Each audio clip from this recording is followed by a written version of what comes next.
Well, well, well, we are moving right along. Midway through round number 6. Stuff is getting serious. Germany bought 3 submarines, and this is the first time that I've remembered that I had a German factory in the Mediterranean. This whole time I could have been helping Italy, and I did not because I forgot. The whole reason I took that factory in the first round with Germany was so that I could help Italy, and yet I still forgot. So, this is why we play these games. This is how we learn. Germany now has 8 infantry on each of those 2 shore territories. Their navy isn't looking any bigger, but they actually pulled all their Air Force back to the Atlantic side. Over here, Russia broke out. We had Germany taking and surrounding Russia, but Russia having 40, 50, however many infantry Russia had, they actually took back all the surrounding territories. 1, 2, 3. Germany and Italy had kind of spread themselves around all 3 without doing the numbers, just kind of thinking Russia would be spreading itself too thin. And unfortunately for Germany, and fortunately for Russia, it looks like they took it pretty strongly.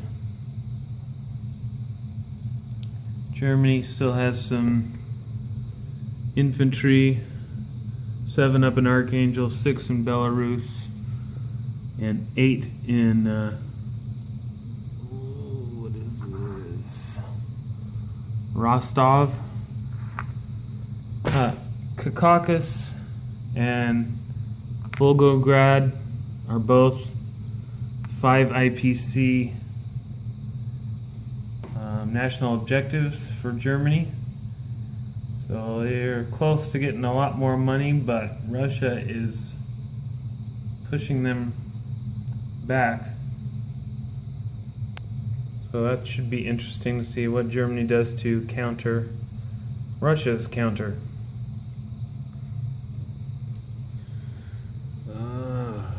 Russia finally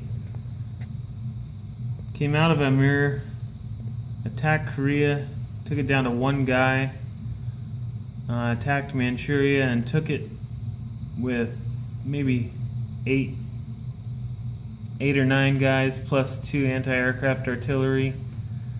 The reason they took Korea down to 1 is they were thinking that the US could come in and take Korea, maybe put a factory there if Japan decided to evacuate Sea Zone 6. Instead, we had 3 mechanized infantry from here, a transport, full bombarding battleship, and something like 14, maybe 16 aircraft attacking Manchuria. So we had 7 land here, 6 land back there, and 2 land back in Hong Kong. Their anti-aircraft artillery took out 1 fighter out of the 16 that were attacking. And Japan built an air base here, so now they can scramble 3 more fighters into this sea zone. They have all their kamikaze tokens remaining. They can scramble 3 fighters out of Korea and 3 fighters out of Japan. Plus they've got 3 loaded carriers, 6 submarines, 2 destroyers. I haven't done the numbers, but that's looking pretty much awesome for Japan. They also came down here Took back Guangxi. Took back Malaya. Still holding all the money islands. They are in jeopardy of not having any units down here again.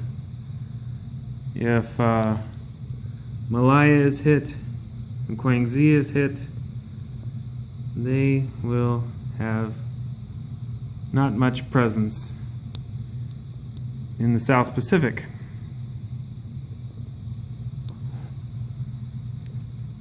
Anzac is yet to go, second half of round 6.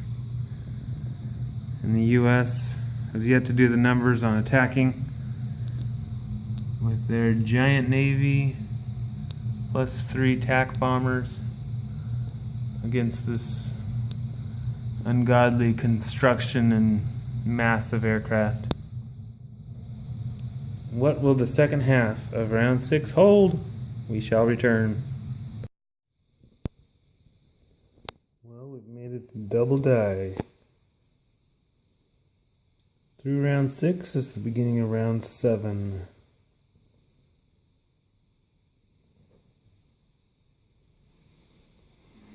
U.S. built a TAC bomber, some subs over here, brought out a couple destroyers with the scramble of a couple fighters. Transports, loaded transports up there. They've got 4 fighters on the land, fighter and attack bomber on the carrier. Britain brought another transport up, bought artillery. That's about it. They spent all their money rebuilding their once glorious navy.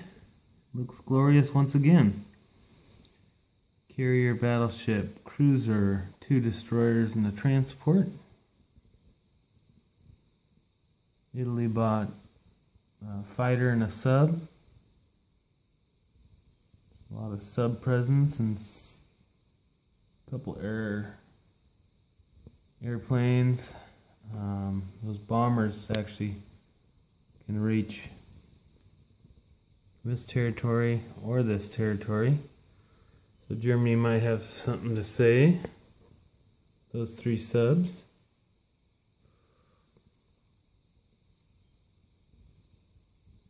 We saw what was happening up here. Russia branching out and pushing Germany back. UK is moving up from an uncontested Africa and moving towards Russia, which is being pushed out of Caucasus and Volgograd. Those 2 national objectives for Germany are sure to be gobbled up soon. UK, not a lot of income. Could only buy 2 infantry and an artillery. Because they were getting convoyed here and here, but they were able to take back Malaya, and they have a lot of troops here. 3 artillery and 9 infantry. China is spread pretty thin, but UK is very strong and helping them out quite a bit. That Burma Road has been solid since early in the game.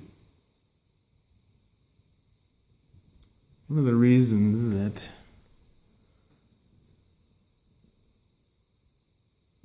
we saw what Japan did. Japan had to pull all their stuff up to take Manchuria back. U.S. contemplated coming in here. They did the numbers, even put the stuff on the board, and then realized with their 6 kamikaze strikes still to come, that actually tipped the balance from U.S. going in or not going in. 6 kamikaze strikes was just going to be a little bit too much to overcome. It's going to be close anyway, but going to be close and worth it. 6 kamikaze strikes is going to be close and not worth it. So we're right there on the balancing point. Instead, US moved up into Soviet Far East. A couple transports worth up there. And big Navy.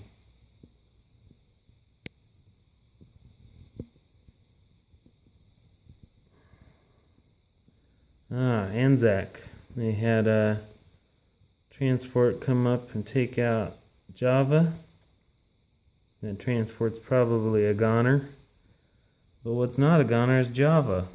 There are no troops within transport range, so that will be a nice 8 IPCs for Anzac, and taking away 2 national objectives plus 2 rounds for 18 IPCs for Japan. Anzac now has a carrier, 2 destroyers, and a transport in their harbor, and looking to reclaim their own territory up here, hopefully next round. US bought another fighter, bought 2 transports worth of ground units, and 3 subs. They're looking to ferry units through Alaska. Old school style. We will see how that works. If it works at all. Once we start round number 7.